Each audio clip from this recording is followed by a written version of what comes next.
Para siswa, mari kita belajar fisika lagi. Materinya adalah radioaktivitas.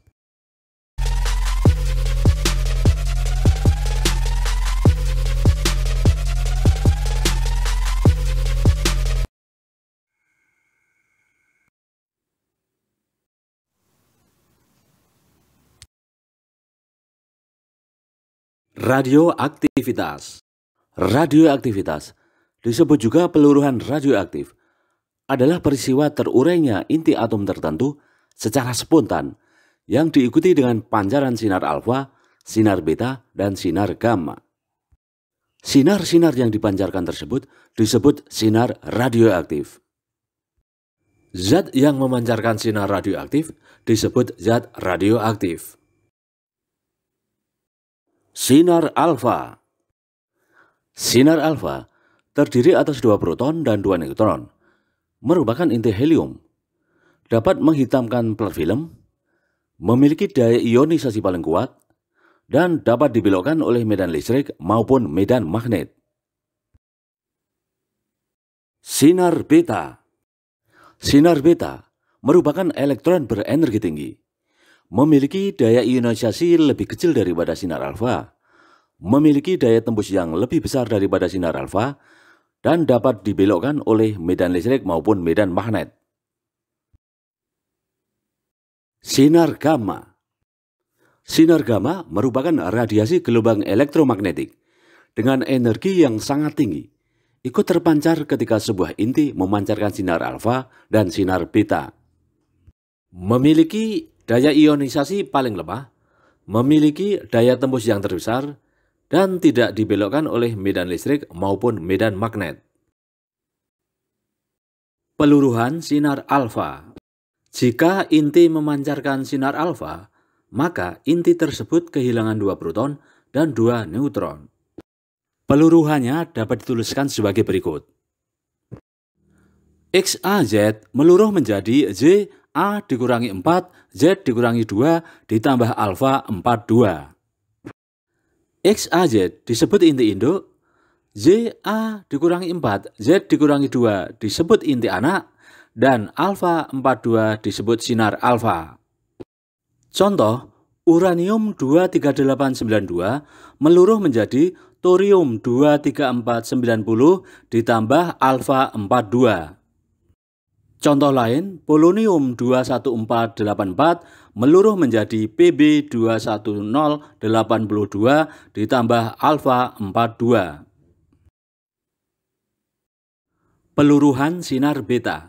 Inti tak stabil yang memiliki jumlah neutron lebih banyak daripada jumlah proton akan memancarkan partikel beta. Untuk mencapai kestabilan, inti akan mengubah neutron menjadi proton dengan memancarkan partikel beta. Peluruhannya dapat dituliskan sebagai berikut. N10 meluruh menjadi P11 ditambah beta 0-1 ditambah Ki. Dengan beta 0-1 adalah sinar beta atau elektron.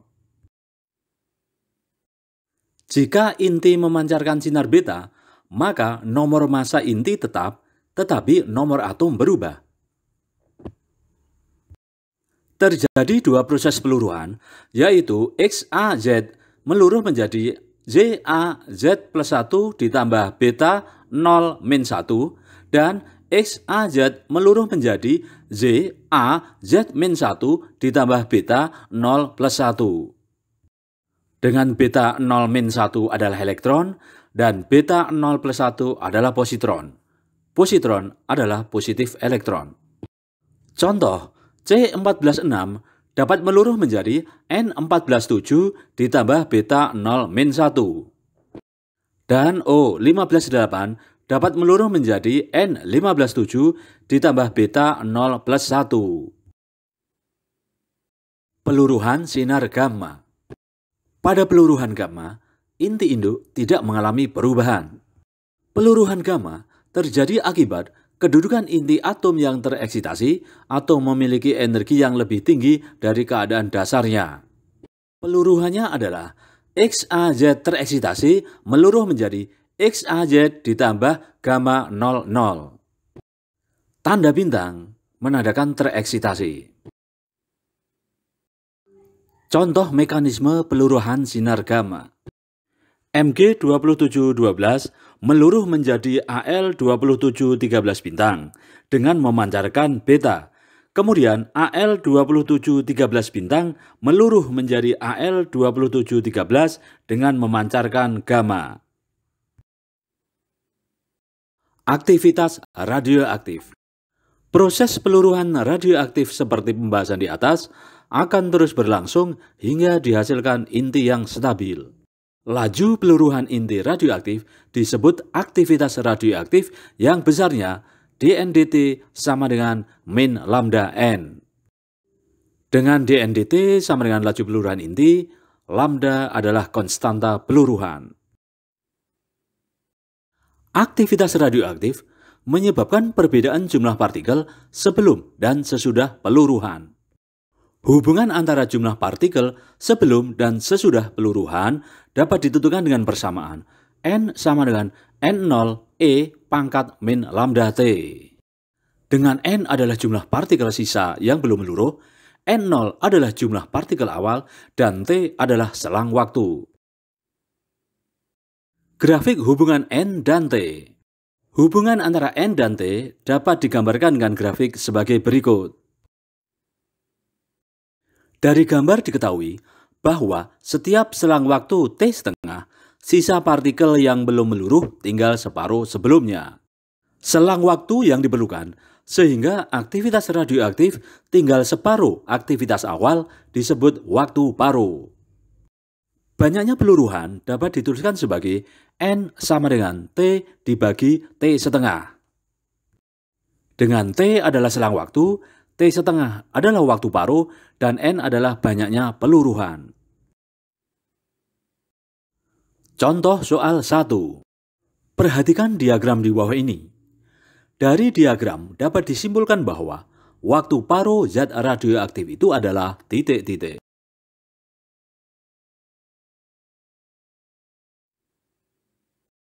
Kita bandingkan grafik NT pada soal dengan grafik NT pada referensi. Dengan membandingkan grafik NT pada soal dengan grafik NT pada referensi, didapatkan waktu paruh zat radioaktif itu adalah 2 tahun. Contoh soal 2. Perhatikan grafik peluruhan radioaktif di bawah ini. Besar waktu paruh zat radioaktif tersebut adalah titik-titik.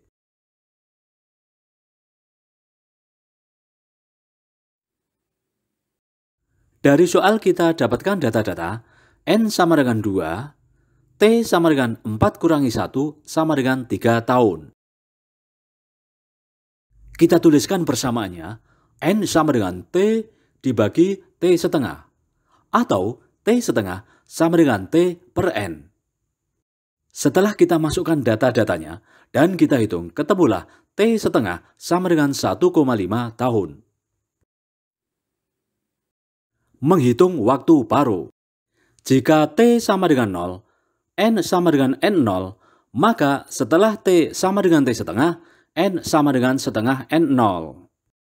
Persamaan N sama dengan N0 E pangkat min lambda T menjadi setengah N0 sama dengan N0 E pangkat min lambda T setengah. Atau setengah sama dengan E pangkat min lambda T setengah. Selanjutnya kita ubah menjadi len 2 pangkat min 1 sama dengan len E pangkat min lambda T setengah. Atau min len 2 sama dengan min lambda T setengah. Jadi T setengah sama dengan len 2 per lambda. Atau T setengah sama dengan 0,693 dibagi lambda.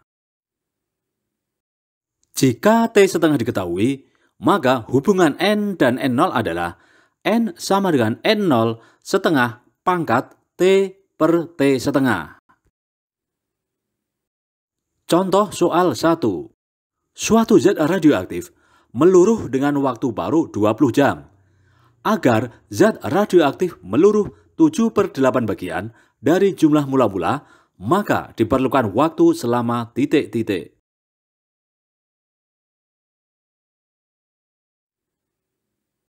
Dari soal kita dapatkan data-data T setengah sama dengan 20 jam. N sama dengan 1 dikurangi 7/8 bagian. Atau N sama dengan 1/8 N0. Kita tuliskan persamaannya, N sama dengan N0 setengah pangkat T per T setengah. Setelah kita masukkan data-datanya dan kita hitung, ketemulah T sama dengan 60 jam. Contoh soal 2. Massa unsur radioaktif P mula-mula X gram dengan waktu paruh 2 hari. Setelah 8 hari, unsur yang tersisa Y gram. Perbandingan antara X dan Y adalah titik-titik.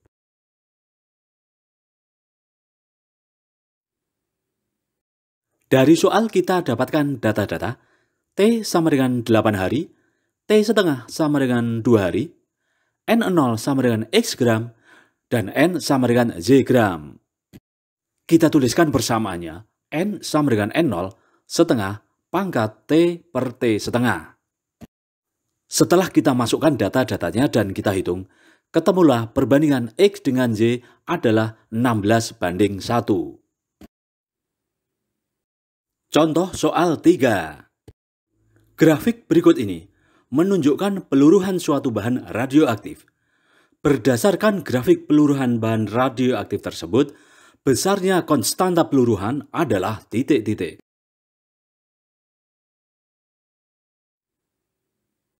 Kita tampilkan grafiknya. Dari grafik kita dapatkan data T setengah sama dengan 20 sekon.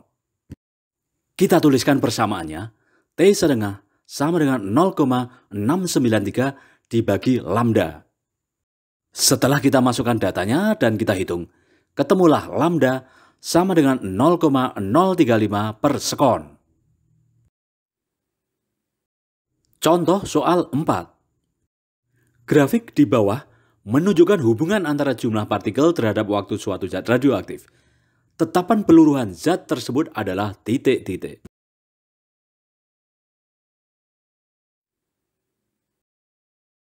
Kita tampilkan grafiknya. Dari grafik kita dapatkan data T setengah sama dengan 3 sekon. Kita tuliskan persamaannya, T setengah sama dengan 0,693 dibagi lambda. Setelah kita masukkan datanya dan kita hitung, ketemulah lambda sama dengan 0,231 per sekon.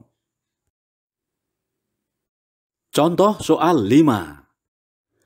Dari beberapa grafik peluruhan zat radioaktif di bawah ini, yang memiliki aktivitas terbesar adalah grafik titik-titik.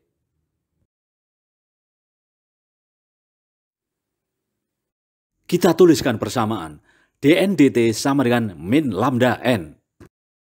T setengah sama dengan 0,693 per lambda, jadi lambda sama dengan 0,693 per T setengah. Sekarang persamaan dapat ditulis sebagai dN/dt sama dengan min 0,693 per T setengah kali N.